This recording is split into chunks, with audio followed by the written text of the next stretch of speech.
over the weekend, some big news dropped, right? And that is China's annual trade surplus.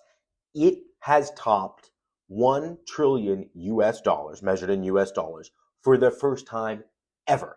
That's even after trade to the US collapsed 29% last month.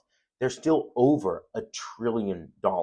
This is a big win for China. It sort of shows that even with this trade war, right, with the US, China was correct when they sort of referenced the US isn't the entirety of the market, that there was plenty of other places to export. And we see exports to Europe up, Africa up, other Asian countries up, South America up, everything is up.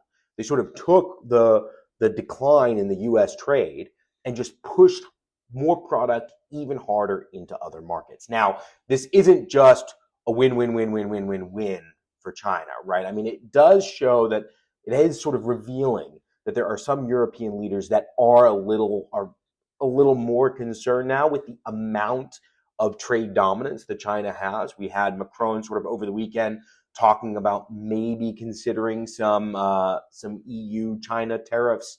You know, it's sort of going to be a question of whether the EU sort of goes that route. I mean, considering sort of what the European Union leaders have seen happen with the US pricing once they did that. But this would sort of be very China specific and not sort of tariffing everything all over the world a la Donald Trump style.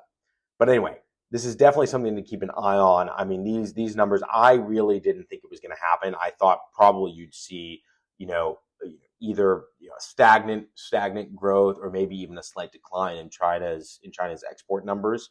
But I mean, it really just does show that, I mean, China really is the manufacturer of the world's product.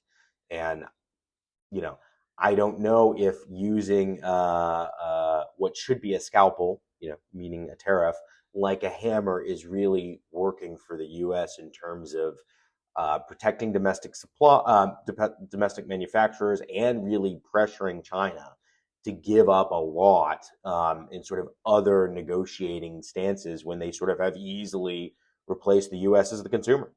Anyway, something to keep an eye on. I'm sort of excited to see where reporting trickles out over the next coming days because these numbers sort of are fresh off the presses. But yeah, as always, like and subscribe. Your margins will thank you.